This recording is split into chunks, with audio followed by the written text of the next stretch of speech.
আসসালামু আলাইকুম। সেবা থেরাপি সেন্টারের পেজ থেকে লাইভে চলে আসলাম। আমি তাসমিম আলম তৃষ্ণা। আপনারা যারা আমাদের এই লাইভটা দেখছেন, আমি রিকোয়েস্ট করবো একটু বেশি করে শেয়ার করে দেওয়ার জন্য। এবং আমাদের আজকে লাইভের টপিকটা হচ্ছে বাচ্চাদের সাথে প্লে স্কিল কীভাবে বাড়ানো যায়। এবং এখন আমাদের হচ্ছে সামনে ঈদের একটা বন্ধ যাবে।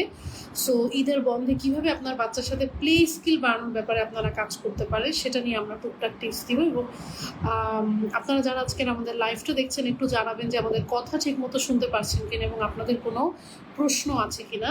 এবং অবশ্যই আমাদের লাইভটা যারা দেখছেন, আমি রিকোয়েস্ট করে দিব একটু বেশি করে শেয়ার করে দেওয়ার জন্য। এবং যারা আমাদের লাইভটা দেখছেন সবাইকে অনেক ধন্যবাদ। কথা ঠিক মতো শোনা যাচ্ছে কিনা একটু জানাবেন। আফরিন লিখেছেন আসসালামু আলাইকুম। ওয়ালাইকুম আসসালাম আপু, অনেক ধন্যবাদ, আপনি আমাদের লাইভটা দেখছেন। আমাদের আজকে সেবা থেরাপি সেন্টারের পেজ থেকে লাইভে কথা বলছি। আমি তাসমিম আলম তৃষ্ণা। আমি একজন কোয়ালিফাইড বিহেভিয়ার অ্যানালিস্ট এবং ইন্টারন্যাশনাল বিহেভিয়ার অ্যানালিস্ট। আমাদের সেবা থেরাপি সেন্টারটা মূলত হচ্ছে মিরপুর 2 নম্বরে অবস্থিত। এবং এখানে স্পেসিফিকভাবে আমরা শুধুমাত্র অ্যাপ্লাইড বিহেভিয়ার অ্যানালিসিস বা এবিএ থেরাপি নিয়ে কাজ করে থাকি। সো এবিএ থেরাপি নিয়ে অনেকেরই প্রশ্ন, যেটা আসলে কিভাবে কাজ করে, কারণ এটা মোটামুটি বাংলাদেশে অনেকটাই নতুন। এবিএ থেরাপি মূলত একটা এভিডেন্স বেস সায়েন্স। এখানে মূলত আমরা হচ্ছে একটা বাচ্চার ভালো আচরণ বা হেল্পফুল আচরণ বাড়ানোর সাথে সাথে একটা বাচ্চার ভিতরে যে আনহেল্পফুল বিহেভিয়ারগুলো আছে, হতে পারে সেটা কামড় দেয়া, খামচি দেয়া, তারপর চিমটি দেয়া ইত্যাদি, লাথি দেয়া, কান্না করা ইত্যাদি বিহেভিয়ারগুলো কমানোর মাধ্যমে আমরা মূলত একটা বাচ্চাকে ওর লাইফ স্কিল যেগুলো আছে বা ওভারঅল কোয়ালিটি অফ লাইফ কীভাবে ইমপ্রুভ করা যায় সেটা নিয়ে আমরা কাজ করে থাকি। এবং আমরা কিন্তু আমাদের সেবা থেরাপি সেন্টার হচ্ছে কাবা বোর্ড এবং IBAO approve training centre. So আপনারা যারা চান যে আন্তর্জাতিক মানের একটা এবিএ থেরাপির সেবা চাচ্ছেন আপনার বাচ্চার জন্য, তারা দয়া করে 013009710222 এই নাম্বারে যোগাযোগ করবেন। আমি নাম্বারটা আবারও বলে দিচ্ছি, 013009710222 এই নাম্বারে যোগাযোগ করবেন। এবং যারা আমাদের আজকে লাইভের সেশনটা দেখছেন, আমি রিকোয়েস্ট করবো একটু লাইভটা বেশি করে শেয়ার করে দেওয়ার জন্য, কারণ আমাদের আজকে লাইভের টপিকটা খুবই গুরুত্বপূর্ণ। আমরা আজকে লাইভে কথা বলবো এই যে সামনে একটা ঈদের বন্ধ আসছে, ঈদের বন্ধে আপনার বাচ্চার সাথে প্লে স্কিলটা কিভাবে একটু ঘরে কাজ করে ইমপ্রুভ করা যায় সেটা নিয়ে আমরা একটু কথা বলবো। আপনারা যারা আমাদের লাইভটা দেখছেন, আমি রিকোয়েস্ট করবো অবশ্যই যদি কোনো কোয়েশ্চেন থাকে কোয়েশ্চেন করবেন এবং অবশ্যই বেশি করে শেয়ার করে দিবেন যারা আমাদের লাইভটা দেখছেন। এবং তাহলে আমরা আমাদের মেইন টপিকে চলে যাচ্ছি। অনেকের কাছেই মনে হয় যে বাচ্চার জন্য মনে হয় শুধুমাত্র একাডেমিক স্কিল যেটা আছে সেটা অনেক বেশি জরুরি, যে আমার বাচ্চা এ থেকে জেড পর্যন্ত লিখতে পারছে কিনা, আমার বাচ্চা ক খ গ ঘ লিখতে পারে কিনা, আমার বাচ্চা স্বরে লিখতে পারে কিনা, আমার বাচ্চা কাউন্ট করতে পারে কিনা।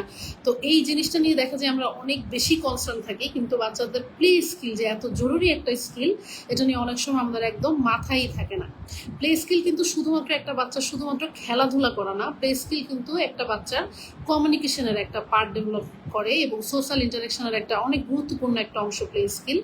কগনিটিভ ডেভেলপমেন্টের ক্ষেত্রে অনেক হেল্প করে থাকে। এছাড়াও ল্যাঙ্গুয়েজ ডেভেলপমেন্ট, আশেপাশে কিন্তু আমাদের অনেক স্পিচ ডিলে বেবি বেড়ে যাচ্ছে, ল্যাঙ্গুয়েজ ডেভেলপমেন্টের একটা অনেক ইম্পর্ট্যান্ট একটা ফাউন্ডেশন হিসেবে কাজ করে হচ্ছে প্লে স্কিল। এবিএ পার্সপেক্টিভে মূলত প্লে স্কিল নিয়ে কীভাবে কাজ করা যায় সেটা আমরা মূলত এখন কথা বলবো। প্লে স্কিল কিন্তু যে কোনো লার্নিংয়ের একটা প্রি রিকুইজিট স্কিল। আমরা অনেকেই হয়তো এই জিনিসটা জানি না যে একটা বাচ্চার বয়সের সাথে সাথে ছোটবেলা থেকে যখন বেড়ে ওঠে তখনই কিন্তু একটা বাচ্চার প্লে স্কিল কিন্তু একটু করে গড়ে ওঠে। সেটা নিয়েও আমরা কথা বলবো। তার আগে আমরা একটু বলি যে একটা বাচ্চার মধ্যে যদি প্লে স্কিল না থাকে তাহলে বাচ্চাটার মধ্যে কি বিহেভিয়ারাল ইস্যু থাকতে পারে। প্রথমত হচ্ছে একটা বাচ্চার মধ্যে যদি প্লে স্কিলটা ডেভেলপ না করে তখন কিন্তু দেখা যায় যে একটা বাচ্চার ইনস্ট্রাকশন ফলো করতে কিন্তু একটা সমস্যা হবে। আপনি বাচ্চাটাকে হয়তো বা একটা ইনস্ট্রাকশন দিবেন, বাচ্চাটা হয়তো বা সেই ইনস্ট্রাকশনটা ধরতে পারবে না। বাচ্চাটাকে হয়তো বা আপনি দেখবেন যে বাচ্চাটার ল্যাঙ্গুয়েজ ডেভেলপমেন্টের যে জায়গাটা, বয়স অনুযায়ী যে কথা বলার যে জায়গাটা, সেই জায়গাটায় দেখা যায় একটা বাচ্চা বেশ পিছিয়ে থাকে। বা হচ্ছে সোশ্যালাইজেশনে একসাথে যদি সবাই মিলে একসাথে খেলাধুলার একটা ব্যাপার হয় বা কোনো কিছু হয়, তখন দেখা যায় যে বাচ্চাটা হয়তো বা সোশ্যাল ব্যাপার স্যাপারগুলো একটু ইগনোর করে, মনে করেন যে একসাথে সবাই আছে, যে কোনো সোশ্যাল গ্যাদারিংয়ে তার কীরকম বিহেভিয়ার করা উচিত এই জায়গাগুলোতে দেখা যায় বাচ্চাটা বেশ পিছিয়ে থাকে। তো আমরা কিন্তু অনেকেই মনে করি যে ও খেলতে না পারলে কি হবে, ও লিখতে পারলেই হবে, ও খেলতে না পারলে কি হবে, ও হচ্ছে স্পেসিফিকভাবে এই কাজগুলো করতে পারলেই তো ও স্কুলে যাওয়ার জন্য রেডি। আসলে কিন্তু তা না। আমাদের স্কুলে যাওয়ার জন্য অনেকগুলো যে ফাউন্ডেশন স্কিল দরকার হয়, তার মধ্যে প্লে স্কিল তার মধ্যে একটা। সাধারণত একটা বাচ্চার প্রথম বছরের মধ্যে একটা বাচ্চার মনে করেন কোনো একটা খেলনা দেখা, কোন একটা খেলনা বিভিন্ন দিকে অ্যাঙ্গেলে করলে তাকানো, তারপর জয়েন্ট অ্যাটেনশন তৈরি হওয়া, তারপর সেই খেলনাটা ধরতে যাওয়া, এবং সাধারণত কজ ইফেক্ট যে টয়গুলো আছে এই জিনিসগুলো দিয়ে খেলতে পারা কিন্তু একটা বাচ্চার মধ্যে 1 বছরের মধ্যে চলে আসে। প্রথম 2 বছরের মধ্যে যে খেলনাগুলো আসে, মনে করেন যে কোনো একটা অবজেক্ট দিয়ে বাচ্চাটা খেলতে পারবে, কাপ দিয়ে খাওয়া, ঝাড়ু দেওয়া, এটা আমি একটা লাইভ অলরেডি বলেছিলাম। তারপরে হচ্ছে ফাংশনাল প্লে শুরু করতে পারা, ইত্যাদি জিনিসগুলো কিন্তু একটা বাচ্চার মধ্যে চলে আসে। 2 থেকে 3 বছরের বাচ্চাদের মধ্যে যে প্লে স্কিলগুলো থাকে সেগুলোতে একটা বাচ্চার মধ্যে প্রিটেন্ড প্লে শুরু হয়ে যায়। মনে করেন যে সে কল্পনা করছে আমি অমুক জায়গায় যাচ্ছি, সে কল্পনা করছে এটা হচ্ছে, কল্পনা করে করে প্রিটেন্ড প্লে খেলাটা শুরু হয়ে যায়। সে হয়তো বা কল্পনা করছে যে আমি আম্মু হয়েছি বা আমি বাবা হয়েছি, এভাবে করে রোল প্লে করে করে সে কিন্তু খেলাটা শুরু করে। এবং একটা বাচ্চার মধ্যে কিন্তু অনুকরণ দক্ষতাটা আরো আপগ্রেড লেভেলে দেখা যায় 2 থেকে 3 বছরের মধ্যে। 3 থেকে 4 বছরের বাচ্চারা সাধারণত গ্রুপ প্লে করতে পারে যদি ডেভেলপমেন্টটা ঠিক মতো আগায়, এবং টার্ন টেকিং স্কিল কিন্তু চলে আসে যে একবার তুমি খেলবে, তারপর আমি খেলবো, একবার তুমি খেলবে, একবার আমি খেলবো। এবং 4 থেকে 5 বছর বয়সের মধ্যে একটা বাচ্চার মধ্যে কোঅপারেশন বা কোঅপারেটিভ প্লে বা রুল বেসড প্লে আসে, যেটা সাধারণত ধরেন দাঁড়িয়ে পাল্লা বা ছোঁয়াছুঁই এই টাইপের খেলাগুলো, যে একটা রুলস থাকবে, তা এইভাবে করে আমরা খেলাধুলা করবো, এরকম একটা রুল বেস চলে আসে। সো মাইলস্টোন অনুযায়ী কিন্তু প্লে স্কিল আমরা এখন আলোচনা করলাম। এখন এবি থেরাপির মাধ্যমে আমরা কিভাবে একটা বাচ্চার প্লে স্কিল ডেভেলপ করতে পারি সেটা নিয়ে আমরা কথা বলবো। তার আগে আমরা একটু প্লে টাইপগুলো জেনে নিই। ফাংশনাল প্লে বলতে আমরা বোঝাচ্ছি সাধারণত সে জানবে যে গাড়ি দিয়ে এভাবে করেই খেলতে হয়, গাড়ির চাকা নিয়ে খেলতে হয় না। কথা ব্লকটা স্ট্যাকিং করতে হয়, একটার উপরে একটা ব্লক দিয়ে ট্যাপ করতে হয় না, বা এটা ফাংশনাল না, এই জিনিসটা কিন্তু একটা বাচ্চা জানবে। আর একটা খেলা হচ্ছে সিম্বলিক প্লে, সে বিভিন্ন ধরনের সিম্বল ব্যবহার করে খেলতে পারবে। আর একটা যেটা হচ্ছে সোশ্যাল প্লে, যে সে টার্ন টেক করে করে খেলতে পারবে, বা জয়েন্ট অ্যাটেনশনের যে খেলাগুলো সেগুলো একটা বাচ্চা পারবে। আর এক টাইপের খেলা হচ্ছে কোঅপারেটিভ প্লে, সেই কোঅপারেটিভ প্লের মধ্যে কিছু গ্রুপ গেম থাকবে বা কিছু রুলস অ্যান্ড রেগুলেশন থাকবে, এগুলো মেনে নিয়ে তাদের খেলতে হবে। এই ধরনের স্কিলগুলো হচ্ছে প্লের মোটামুটি টাইপ। এখন আমরা এবি থেরাপিতে একটা বাচ্চাকে মূলত কিভাবে প্লে স্কিল শেখাবো। প্রথমত হচ্ছে প্যারেন্টসদের জন্য বলছি, আপনারা যারা বাসায় বসে বাচ্চার সাথে প্লে স্কিল নিয়ে কাজ করতে যাচ্ছেন, প্রথমত একটা বাচ্চা যখন আপনার পাশে বসবে বা আপনি দূর থেকে দেখছেন একটা বাচ্চা খেলছে, একদম প্রথমেই যে ভুলটা হয়ে যায় সেটা হচ্ছে আমরা বাচ্চাকে বলি তাও আমি তোমাকে শিখাই এটা কিভাবে খেলতে হয়, বা তোমাকে বলি এটা এভাবে না, এটা এভাবে করতে হয়। এই ধরনের ভুলগুলো কিন্তু হয়ে যায়। আমাদের প্রথমে যেটা করতে হবে, বাচ্চা অ্যাজ ইট ইজ যেটা করছে আপনাকে কিন্তু এটা অ্যাকসেপ্ট করে নিতে হবে। অবশ্যই বাচ্চা যখন ভালো কিছু করছে, কথার কথা বাচ্চা নিজের মাথা ওয়ালের সাথে বাড়ি দিচ্ছে, এখন আপনি কিন্তু ওটা তখন অ্যাকসেপ্ট করবেন না। কথার কথা বাচ্চা হচ্ছে কোন একটা কিছু করছে যেটা অবশ্যই বাচ্চার জন্য সেফ একটা বিহেভিয়ার, সেটা আপনি অবজার্ভ করবেন এবং খেয়াল করবেন যে আসলে কোনটা পছন্দ করে। এবং এখানে আমরা বাচ্চাকে কোনো ইনস্ট্রাকশন দিব না যে এটা করো ওটা করো, আমরা বাচ্চাকে আগে দেখবো কি করে, এবং করার পরে আমরা যেটা করব সেটা আমরা বর্ণনা করব। বর্ণনা করতে গিয়ে আমি যেটা দেখেছি, বর্ণনা করতে গিয়ে সাধারণত আমাদের যেটা ভুল হয়ে যায়, আমরা বাচ্চাকে ইনস্ট্রাকশন দিই, তুমি এটা পারো না, দাও আমার কাছে দাও আমি দেখাচ্ছি, বা মা দাও এটা আমি তোমাকে দেখাবো, এটা দিয়ে কিভাবে খেলতে হয়। এই ধরনের ভুল হয়ে যায়। আমরা কোনো রকম কোনো ইনস্ট্রাকশন দিব না, বাচ্চা যেটা দিয়ে খেলে আমরা আগে অবজার্ভ করব, তারপরে আমরা যেটা করব, আমরা ওকে আমার কাছে না এনে আমরা ওর খেলার ভিতরে জয়েন করব, ওর খেলাটার সাথে আমরা থাকবো। সে আপনার বাচ্চা পিয়ানো বাজাচ্ছে এভাবে, আমরা শুরুতে ওকে এভাবে শিখাবো না যে দাও আমি তোমাকে দেখাই স্টিক দিয়ে কিভাবে বাজাতে হয়, এভাবে না করে আপনি ওর সাথে ওর টাইমটা এনজয় করবেন। হতে পারে আপনি একটা গান গাইতে পারেন পাশে বসে, হতে পারে আপনি ওর সাথে 1 2 3 করে টুংটাং করে বাজাতে পারেন, ও যদি অ্যালাউ করে তাহলে। এবং এইরকম করার পরে বাচ্চা যখন অ্যালাউ করবে তখন আস্তে আস্তে আস্তে আস্তে আপনি বাচ্চাকে যেটা করতে পারেন, বাচ্চা যদি আপনাকে কপি করে, সে আপনি বাচ্চা টিংটং করে পিয়ানো বাজাচ্ছে, আপনি গান গাচ্ছেন টুইঙ্কেল টুইঙ্কেল লিটল স্টার, বাচ্চা যদি আপনাকে কপি করে, বাচ্চাও যদি আপনার সাথে গান গায় বা চেষ্টা করে, আপনি বলতে পারেন বাহ তুমি অনেক ভালো চেষ্টা করছো। আপনি ওর অনুকরণটাকে অ্যাপ্রিসিয়েট করে বাচ্চাকে প্রেজ করা। এবং যদি এরকম হয় যে বাচ্চা কথার কথা গাড়ি দিয়ে চাকা দিয়ে খেলছিল, এখন আপনি আর একটা গাড়ি এনে ওর সাথে গাড়ি দিয়ে খেলছেন, বাচ্চা যখন আপনার সাথে গাড়ি দিয়ে খেলবে আপনি ওকে প্রেস করতে পারেন যে ওয়াও তুমি অনেক সুন্দর গাড়ি দিয়ে খেলছো, ওয়েল ডান, বা আমার খুব ভালো লাগছে যে তুমি অনেক সুন্দর গাড়ি দিয়ে খেলতে পারো। এরকম করে বাচ্চা যখন ফাংশনাল প্লেতে আসবে আস্তে আস্তে আস্তে আস্তে আপনি কিন্তু ওকে নিয়ে আসবেন। এবং এখানে যে আমি স্টেপগুলো বললাম, কথা সেফ, ফার্স্টে পেয়ারিং করা, তারপর অনুকরণ স্কিলটা শেখানো, তারপর ফাংশনাল প্লে শেখানো, এটা কিন্তু আপনার বসলে প্রথম 5 মিনিটে হয়ে যাবে না। জিনিসগুলো স্টেপ বাই স্টেপ, আপনার সময় সাপেক্ষ ব্যাপার। হতে পারে আপনি হয়তো বা এই বন্ধে শুধু বাচ্চার সাথে পেয়ারিং এর থেকে অনুকরণ দক্ষতায় গেছেন, হতেই পারে ফাংশনাল স্কিলটা হয়তো বাচ্চার মধ্যে ভাবে ডেভেলপ করবে না, বা কিছু বাচ্চার জন্য হয়তো বা শুধু পেয়ারিংটাই আপনি করতে পারবেন। তো এটা কার জন্য কত দূর যেতে পারবেন এটা কিন্তু বাচ্চার দক্ষতা অনুযায়ী ডিপেন্ড করে। আমরা জাস্ট স্টেপগুলো বলে দিচ্ছি। তারপরে হতে পারে বাচ্চা যদি আপনার ফাংশনাল প্লেটা করে, তারপর আপনি বাচ্চার সাথে টার্ন টেকিংটা করতে পারেন, যে ও আচ্ছা একবার আম্মু খেলবো একবার তুমি খেলবো, ইফ বাচ্চা অ্যালাউ করে তাহলে।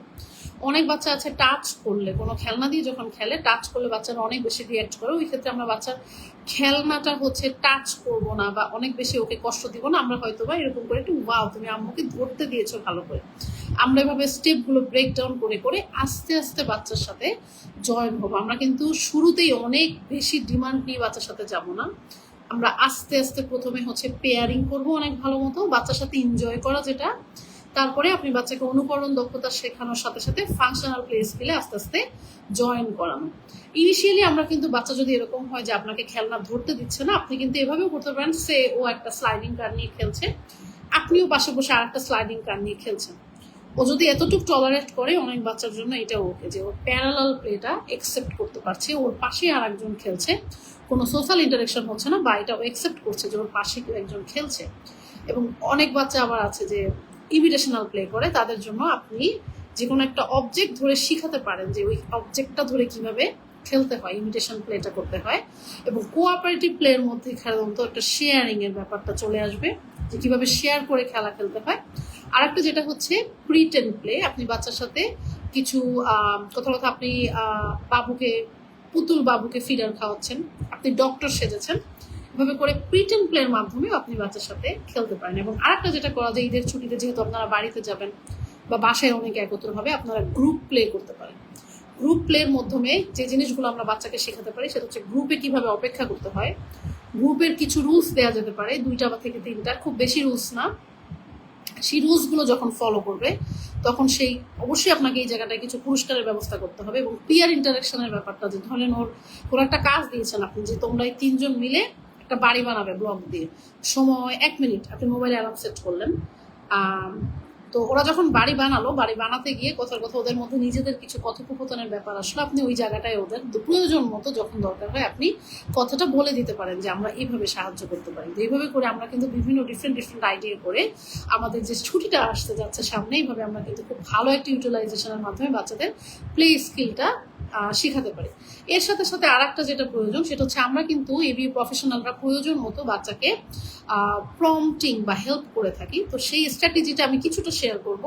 যদি মনে করেন যে আপনার বাচ্চার জন্য একদম হ্যান্ড ওভার হ্যান্ডের হেল্পের প্রয়োজন হয়, তখন আপনি বাচ্চাকে ফুল ফিজিক্যাল প্রম্পট করতে পারেন একদম ধরে, ইফ বাচ্চা অ্যালাউ করে তাহলে। এবং বাচ্চাকে কিন্তু যদি এরকম হয় যে ফুল ফিজিক্যাল প্রম্পটটা দরকার নাই, পার্শিয়াল একটু দেখাই দিতে হচ্ছে, আপনি সেই প্রম্পটটা করতে পারেন। বাচ্চা যদি এরকম হয় যে আপনাকে হচ্ছে ভার্বাল প্রম্পট ব্যবহার করতে পারেন, আপনি পাশ থেকে বলতে পারেন, আপনি জেস্টারাল বা হাত দিয়ে বা চোখের ইশারায়ও ওকে কিছুটা যদি প্রয়োজন পড়ে আপনি সাহায্য করতে পারেন। এবং সাথে সাথে কিন্তু আপনাকে কাজের জন্য রেইনফোর্সিং একটা সিস্টেম রাখতে হবে, হতে পারে সেটা ভার্বালি বা কোনো খেলনা, কোনো একটা কিছু সিস্টেম রাখতে হবে, যাতে বাচ্চা বোঝে যে কাজ করলে আমার জন্য পুরস্কার আসছে। সাথে সাথে আমরা কিন্তু বাচ্চার জন্য ইরোললেস টিচিং এর একটা ব্যবস্থা রাখতে পারি, যেখানে বাচ্চাকে আপনি একদম সাকসেস বেসড একটা টিচিং দিবেন, যেখানে বাচ্চা ফ্রাস্ট্রেটেড হবে না বা কোনো কিছু করতে গিয়ে বাচ্চা হতাশ হয়ে যাবে না। আর একটা যেটা হয়ে যায় যে বাচ্চাকে ডিফারেন্ট টয়, ডিফারেন্ট পিপলের সাথে পরিচয় করানো যেতে পারে, ডিফারেন্ট সেটিং এ নিয়ে যাওয়া যেতে পারে। এই যে একটা বন্ধটা আছে সামনে, এই সময়টা আমরা এইভাবে করে আমাদের বাচ্চাদের প্লে স্কুলের মাধ্যমে কিন্তু প্লে স্কিলটা ডেভেলপ করতে পারি। তো আমি সামারাইজ করার আগে যে ব্যাপারগুলো বলবো সেটা হচ্ছে, আমরা কিন্তু বাচ্চাকে কাজের মাধ্যমে অনেক বেশি ইনস্ট্রাকশন দিব না, আমরা প্যারেন্টসরা কিন্তু এই ভুলটা করে ফেলি, ইনস্ট্রাকশন বেশি দেওয়া যাবে না। এবং অনেক সময় এরকম হয় যে আমি নিজে মডেলিং না করে আমি বলতে থাকি, এরকমও করা যাবে না। আপনার নিজের আগে রোল প্লে করে দেখাতে হবে যে কিভাবে করতে হয় এবং কোন বাচ্চার জন্য রোল প্লে হবে, কোন বাচ্চার জন্য কি হবে, এটা কিন্তু বাচ্চা টু বাচ্চা ভ্যারি করে। আমরা স্ট্রংলি বিলিভ করি আপনি প্যারেন্টস অবশ্যই আপনি বুঝবেন যে আপনার বাচ্চার জন্য কোন জিনিসটা ভালো হবে।